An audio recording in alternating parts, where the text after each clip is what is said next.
개인정보 처리 업무와 유출 사례. 종사자 여러분은 개인정보 보호에 대해 얼마나 알고 있나요? 개인정보가 유출되는 일은 얼마나 많이 발생하고 있을까요? 우리나라는 개인정보 보호를 위해 개인정보보호위원회에서 고시한 개인정보의 기술적, 관리적 보호 조치 기준이 정해져 있습니다. 이런 행정규칙에는 어떤 것들을 명시하고 있을까요? 행정규칙은 개인정보 책임자, 개인정보 취급자, 개인정보 보호 계획에 대해 명시하고 있습니다. 이에 이번 시간에는 해당 고시의 내용을 확인하여 개인정보 보호 조치 기준과 개인정보 유출 사례를 살펴보고 실무에서 개인정보 보호를 위한 개선 방안을 알아보도록 하겠습니다. 그럼 오늘의 학습 목표와 학습 내용을 확인해 보겠습니다. 이번 시간을 통해 여러분은 개인정보의 수집부터 파기까지 실제적인 방법에 대해 이해하고 개인정보 처리의 라이프 사이클에 따라 처리 방법을 익힐 수 있으며 개인정보 취급자의 역할과 책임에 대해 이해하고 개인정보 보호의 기술적, 관리적 보호 조치에 대해서 설명할 수 있게 될 것입니다. 또한 동종업계의 개인정보 유출 사례를 파악하고 유출 사례로부터 실제 업무의 개선 방안에 대해 탐색해 볼 수 있게 될 것입니다. 이러한 학습 목표를 달성하기 위해 배울 내용으로는 개인정보 처리, 개인정보 보호의 기술적, 관리적 보호 조치, 개인정보 유출 사례입니다. 자, 학습을 시작해 볼까요? 개인정보 처리. 개인정보 처리에 대해 알아보겠습니다. 개인정보 처리는 수집 및 이용, 저장 및 관리, 제공 또는 위탁, 정보의 파기 순으로 개인정보의 라이프 사이클에 따라 개인정보를 처리합니다. 개인정보의 라이프 사이클을 구체적으로 살펴보며 개인정보를 어떻게 관리하는지 알아보겠습니다. 먼저 수집 및 이용은 개인정보 수집 시 원칙적으로 정보 주체의 동의가 필요합니다. 다만 법령에 근거가 있거나 계약 이행 등을 위하여 필요한 경우에는 동의 없이 수집할 수 있습니다. 동의 없이 개인정보를 수집하거나 이용할 수 있는 경우는 다음과 같은 경우들입니다. 또한 수집 양식은 다음과 같이 수집 양식에 4가지 표기 규칙이 있습니다. 항목, 목적, 보유 및 이용 기간, 거부에 따른 불이익을 고지해야 하며 중요한 내용은 다른 내용보다 글씨 크기를 크게 하거나 굵은 글씨로 쓰는 등 구별되게 표시해야 합니다.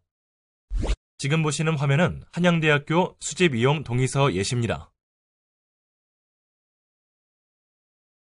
특히 민감 정보와 고유식별 정보는 반드시 별도로 구분하여 동의를 받아야 합니다. 그 밖에 홍보 및 마케팅 활용할 경우에는 별도로 동의를 받아야 합니다. 그리고 목적 외 이용 및 제3자 제공할 때에는 제공받는 자에 대한 추가적인 정보를 고지해야 합니다. 제3자 및 목적 외 이용에 대해 수집 동의 시 고지해야 하는 내용은 제공받는 기관, 제공 목적, 제공하는 항목, 보유 기간과 거부권에 대한 내용입니다. 개인정보 수집 시 주요 위반 사례입니다. 주로 이전 양식을 그대로 사용하면서 항목, 보유 기간이 변경되었음에도 이를 변경하지 않거나 동의 거부권에 대한 내용이 누락되어 있는 경우 법을 위반하게 되니 주의해야 합니다. 개인정보 수집 이용에 대한 자주 하는 질문을 살펴보겠습니다. 개인정보를 수집하는 경우 필요 최소한으로 수집하라고 하는데 어떻게 최소한이라는 것을 증빙할 수 있을까요? 수집하는 개인정보가 아니면 의무 준수가 어렵거나 특정 서비스 제공이 불가능한 경우에만 해당합니다. 특정 항목이 둘 중 하나만 있으면 가능한 경우 하나만 수집을 해야 합니다. 또한 최소한의 정보 수집을 위하여 유사한 성격의 개인정보를 동시에 여러 개 수집하지 않도록 주의해야 합니다. 주민번호는 법령에 의해서만 수집할 수 있는데 법령에 주민등록번호 수집이란 단어는 안 보이고 별지 서식에만 주민등록번호 작성란이 있는 경우 법률, 시행령, 헌법기관 규칙 등에서 허용한 경우만 처리가 가능하며 해당 법령에 별지 서식이 있는 경우 수집이 가능합니다. 직원 채용 시 동의 없이 수집 가능한 최소한의 개인정보는 기관이 채용을 위해 반드시 필요하다고 인정한 개인정보는 정보 주체의 동의 없이 수집 및 이용이 가능합니다. 합격자이지만 필요한 개인정보를 초기 지원자에게 요구하는 것 또한 최소한의 개인정보 수집에 위반됩니다.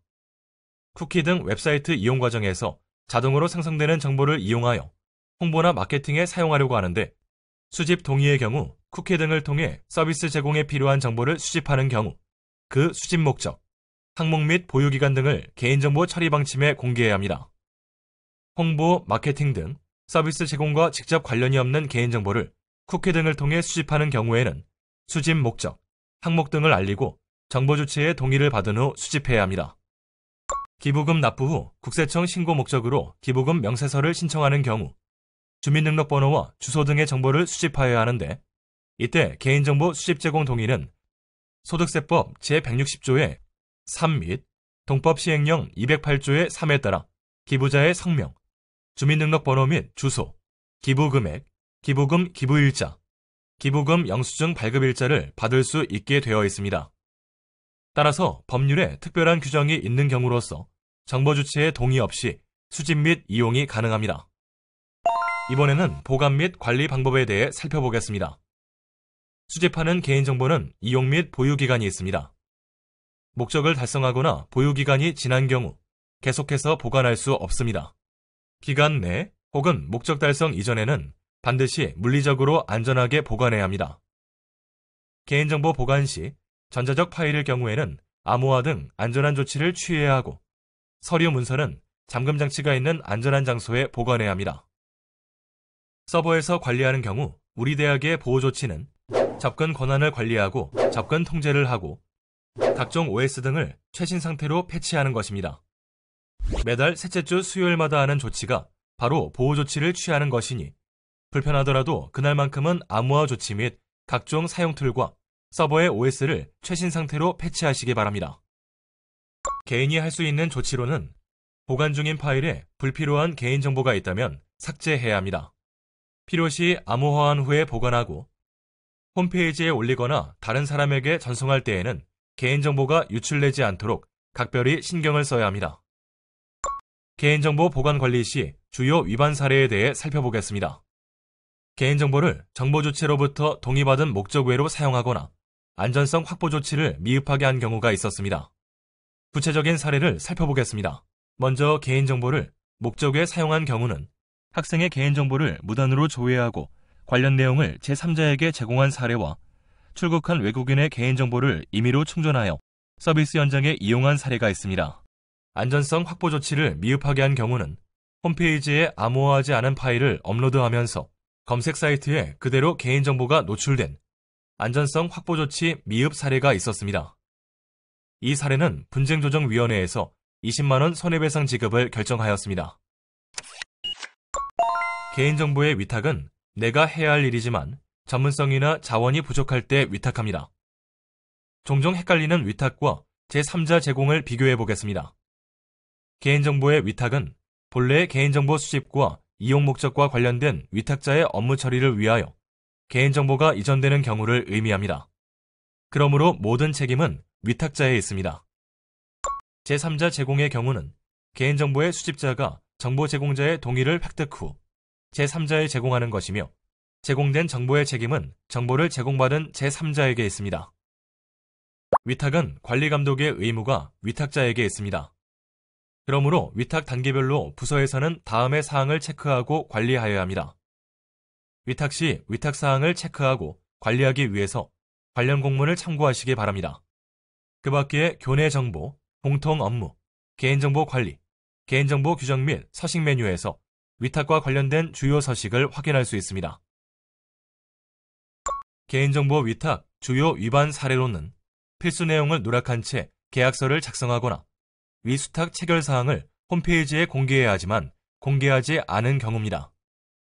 1년에 한 번 이상 수탁자 교육을 실시해야 함에도 진행하지 않은 것 역시 주요 위반 사례라고 할 수 있습니다. 대표적인 위수탁과 관련된 질문에 대해 살펴보겠습니다. 개인정보 처리 위수탁 시 정보 주체의 동의를 받아야 할까요?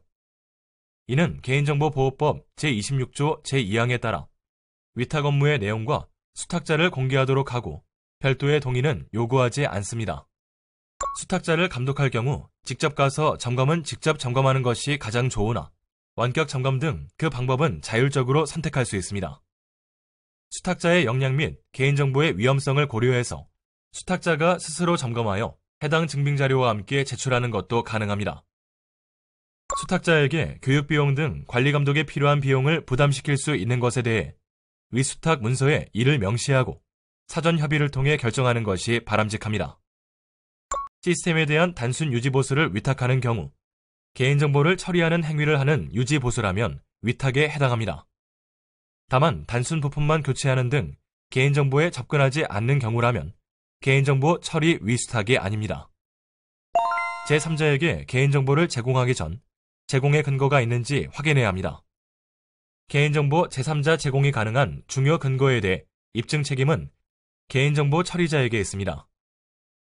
개인정보의 수집, 이용 기준은 정보 주체에게 별도로 동의를 받은 경우, 법률에 특별한 규정이 있거나 법령 의무 준수 및 공공기관 소관 업무를 수행하기 위해 불가피한 경우, 급박한 생명, 신체, 재산상 이익을 위해 필요한 경우 등이 있습니다. 제3자 제공을 위해 개인정보 수집하는 양식은 직접 수집 방식과 다릅니다. 해당 개인정보를 제공받는 자가 누구인지, 이용하는 목적은 무엇이고 어떤 정보를 얼마 동안 제공하는지, 마지막으로 거부권에 대한 내용을 고지해야 합니다. 제공 목적에 따라 절차가 다르기 때문에 관리적, 기술적 조치가 필요합니다. 제3자 제공 시 홈페이지 고지는 범죄 수사와 공소제기 등의 이유로 목적 외에 제3자 제공할 경우엔 별도로 홈페이지에 해당 내용을 게재하지 않아도 되지만 그 밖의 경우엔 제공한 날로부터 30일 이내 10일 이상 홈페이지에 제공 내용을 게재해야 합니다.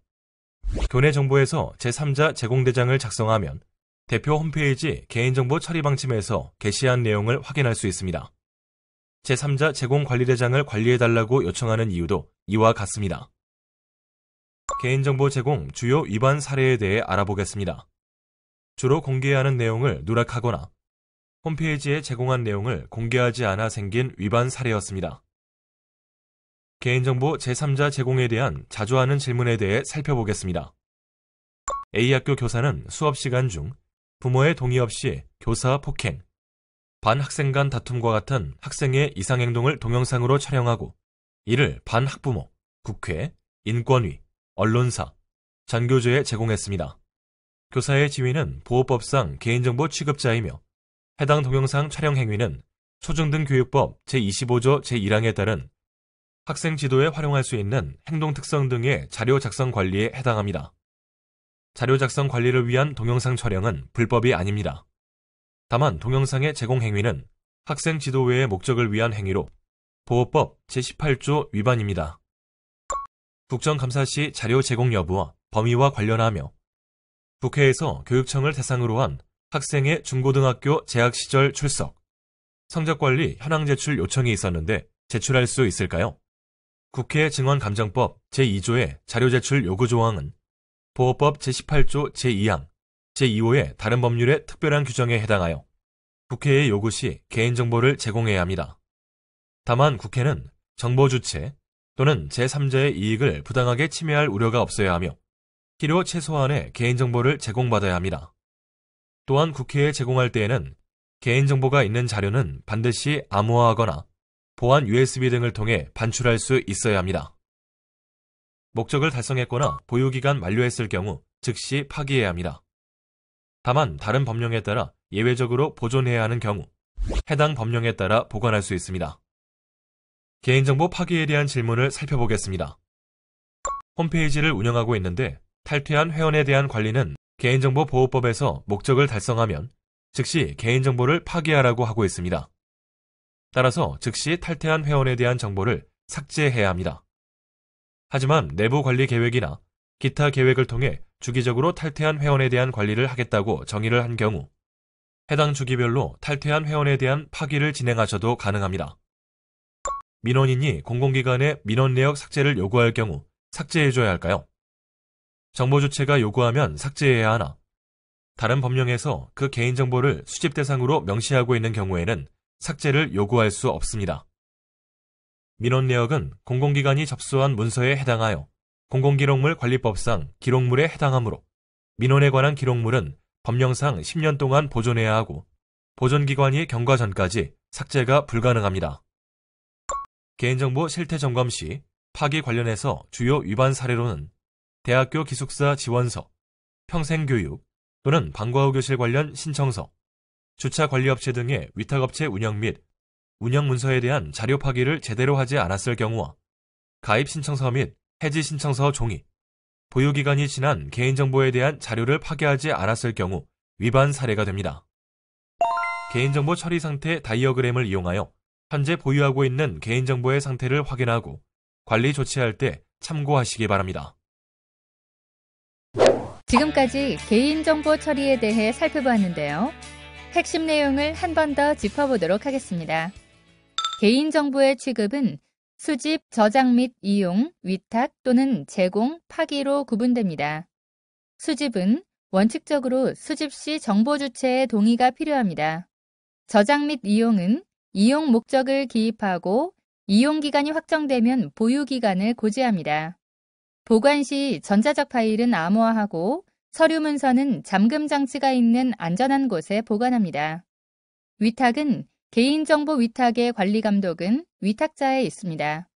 위탁 시에도 직접 관리하는 것처럼 관리 감독을 철저히 해야 합니다. 제공은 개인정보 제공 근거를 확인해야 하며 제공 목적에 따라 절차가 다르니 관리적, 기술적 조치가 반드시 필요합니다. 파기는 이용과 보유 기간에 도달한 개인정보는 즉시 파기해야 합니다. 파기는 복구 및 재생할 수 없도록 해야 합니다. 개인정보 보호의 기술적, 관리적 보호 조치. 이번에는 개인정보의 안전성 확보 조치 기준에는 내부 관리계획 수립 및 시행, 개인정보 처리 시스템 접근 권한 관리, 개인정보 처리 시스템 접근 통제, 개인정보 암호화, 접속 기록 관리 등의 내용이 있습니다. 이 부분은 현재 기관의 개인정보 담당자가 이행하고 있는 부분입니다. 그럼 각각의 주요 내용에 대해 살펴보겠습니다. 먼저 내부 관리 계획 수립 및 시행입니다. 개인정보의 안전한 처리를 위한 내부 관리 계획을 수립해야 합니다. 또한 이행 실태를 연 1회 이상 점검 관리해야 합니다. 개인정보 처리 시스템 접근 권한 관리는 인사이동 시 접근 권한 지체 없이 변경 말소시킵니다. 권한 부여 변경 말소 기록 내역 3년간 보관합니다. 개인별 사용자 계정 발급하고 계정 공유를 금지합니다. 개인정보 처리 시스템 접근 통제는 침입 차단 및 침입 탐지 장비 설치 운영, 인터넷 등 외부에서 접속 시 가상 사설망, 인증서, 일회용 비밀번호 등 안전한 수단을 적용합니다. 이용하지 않을 시 시스템 자동 접속 차단을 합니다. 개인정보 암호화, 접속 기록 관리의 경우는 고유 식별 정보, 비밀번호 등 암호화를 하고 접속 기록을 1년 이상 보관해야 하며 보관된 기록들은 월 1회 이상 점검을 합니다. 부서장께서 부서원의 접속 기록 점검을 매월 하는 이유이기도 합니다. 개인정보가 불필요하게 되었을 때에는 지체 없이 그 개인정보를 파기해야 합니다. 개인정보 유출 사례. 먼저 유출과 노출에 대한 정의에 대해 알아보겠습니다. 유출은 형사처벌이 될 수 있는 반면 노출은 형사처벌 대상은 아니나 노출에 대한 대응이 미흡한 경우 유출로 발전, 개인정보 침해 사고로 이어질 수 있습니다. 개인정보 유출 사례를 관리적 측면과 기술적 측면으로 나누어 보겠습니다. 관리적 측면으로는 개인정보 위수탁 위반 사례가 있으며 기술적 측면으로는 기관 홈페이지의 보안 수준 미흡과 해킹 사례가 있습니다. 비대면 교육이 늘어나고 정보화 시스템이 발전하면서 기술적 문제들이 더 많이 등장하고 있습니다. 과학기술정보통신부와 한국정보보호산업협회가 발간한 2020 정보보호 실태조사에 따르면 관리 실수로 인한 유출이 1위, 외부로부터 해킹이 2위, 내부자에 의한 고의 유출이 3위, 외주업체에 의한 유출이 4위로 조사되었습니다. 화면에서 보이는 공문 내용은 유노출 사례 예시로 볼 수 있습니다. 공문에서는 노출이 발생한 기관을 대상으로 홈페이지 개인정보 노출 예방 교육에 참석을 요청하고 있는데요. 유노출이 되지 않도록 하기 위해서는 홈페이지 게시판 본문 및 첨부 파일에 개인정보가 있는지 반드시 확인 후 업로드해야 합니다. 행정팀 이외에 교수님 연구실 홈페이지도 점검 대상입니다. 또한 학생들에게 메일 발송 시 엑셀 파일, 한글 파일은 편집이 불가능한 PDF로 변환하여야 합니다. 개인정보가 없는 파일인지, 다른 대상자의 정보가 포함되진 않았는지 거듭 확인하여 주시기 바랍니다. 개인정보보호위원회는 개인정보 유출 대응 매뉴얼을 배포하고 있습니다. 교내 유출 대응 매뉴얼은 교내 정보, 공통 업무, 시스템 공통, 개인정보 관리, 개인정보 규정 및 서식의 16번, 개인정보 유출 대응 매뉴얼에서 18번, 교육부 개인정보 유출 사고 대응 매뉴얼을 확인할 수 있습니다. 학습은 잘 마치셨나요? 이번 시간에 배운 내용 중 핵심만 정리해 보도록 하겠습니다. 개인정보 보호를 위한 관리적, 기술적 측면으로 나눌 수 있습니다. 관리적 측면에서 볼 때 현업에서는 관리계획 등의 매뉴얼을 숙지하고 개인정보 취급자는 개인정보 취급 시 주의를 기울여야 합니다. 기술적 측면은 내부 IT팀의 지침을 준수하고 해당 부서의 업무를 이해함으로써 개인정보 보호에 힘써야 합니다. 둘째, 개인정보 유출 사례를 살펴봤는데요. 개인정보 유출의 위협은 관리 실수로 인한 유출이 1위이며 내부자의 고의 유출이 3위이므로 관리적인 측면은 아무리 강조해도 지나치지 않습니다. 2위는 해킹으로 정보 시스템의 불법적인 접근 차단에 힘써야 합니다. 그리고 외주업체에 의한 유출이 4위로 조사되었습니다. 개인정보의 위탁 시 주의를 기울여야 합니다. 이상으로 이번 시간에 배운 내용을 정리해 보았는데요. 개인정보 처리 업무와 유출 사례를 바탕으로 실제 여러분의 연구실에서 개인정보 처리 업무와 유출 사례를 관리하는 데 도움이 되었기를 바랍니다. 지금까지 개인정보 처리 업무와 유출 사례에 대해 학습하였습니다. 수고 많으셨습니다.